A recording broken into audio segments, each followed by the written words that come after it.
Assalamualaikum warahmatullahi wabarakatuh. Perkenalkan, nama saya Marsiam, mahasiswa UT. Saya mewakili kelompok 4 akan menjelaskan tentang sistem pencernaan pada manusia. Makanan dimasukkan ke dalam mulut. Mulut adalah awal dari saluran pencernaan pada manusia, di mana makanan dicerna secara mekanik oleh gigi dan dilembabkan oleh air liur hingga mudah untuk dikunyah.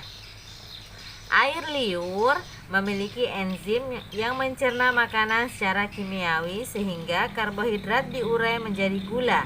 Setelah ditelan, kontraksi otot esofagus mendorong makanan ke lambung. Tahap selanjutnya adalah kerongkongan. Proses pencernaan kerongkongan adalah dengan bantuan mekanis gerakan peristaltik seperti meremas-remas. Tujuannya adalah guna mendorong makanan menuju ke lambung. Selanjutnya adalah faring. Faring adalah sebuah sambungan menuju lambung yang ada pada zona tekanan tinggi atau disebut sphincter. Dikenal juga sebagai organ kutub yang dimaksudkan untuk menjaga makanan agar tidak kembali ke kerongkongan.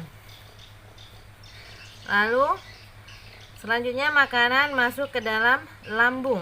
Lambung adalah organ seperti kantung dengan dinding otot yang kuat. Di dalam lambung makanan dicampur dengan asam lambung untuk memungkinkan pencernaan secara kimiawi dan mekanik. Makanan kemudian diteruskan ke usus melalui kutub kedua. Selanjutnya usus halus atau usus kecil. Proses pencernaan usus halus terdiri dari 3 bagian, yakni duodenum, usus 12 jari, jejunum, usus kosong, dan ileum, usus penyerapan. Setelah mencapai duodenum, makanan kemudian dicampur ke dalam dengan enzim pencernaan dari pankreas dan cairan empedu dari liver. Makanan kemudian didorong ke bagian jejunum, bagian kedua dari usus halus, dan ileum, atau bagian ketiga dari usus halus. Nutrisi kemudian diserap oleh ileum yang dilapisi oleh jutaan struktur vilus lengkap dengan pembuluh darah kapilernya untuk menyerap nutrisi ke aliran darah. Sebagai informasi, usus kecil letaknya berada di lambung yang melingkari perut, dan setelah makanan dipecah, dinding usus halus kemudian menyerap air dan nutrisi dari makanan ke dalam aliran darah. Pada tahapan ini, proses kimiawi dibantu oleh enzim-enzim dari organ pankreas, empedu, dan juga hati. Sejumlah enzim digunakan, yakni seperti tripsin, amilase, maltase, sukrase, laktase, dan lipase. Yang selanjutnya adalah usus besar. Terdapat usus besar sebagai proses pencernaan makanan pada manusia. Setelah nutrisi terserap di usus halus sebelumnya, sisa makanan akan mengalami pembusukan di usus besar.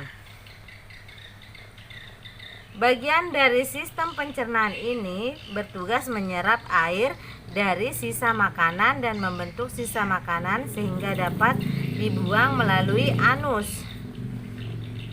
Selanjutnya, rektum. Rektum adalah saluran yang menghubungkan usus besar ke anus. Kemudian yang terakhir adalah anus. Anus adalah bagian terakhir dari saluran pencernaan pada manusia. Lapisan anus bagian atas khusus untuk mendeteksi isi rektal. Ini memberitahu tubuh apakah isinya cair, gas, ataupun padat.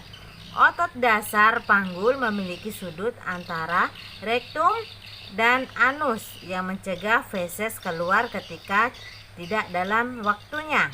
Sementara itu, seseorang yang sedang mengejan ketika BAB mengandalkan otot sphincter eksternal. Demikian penjelasan singkat tentang sistem saluran pencernaan pada manusia. Terima kasih, sekian dan terima kasih.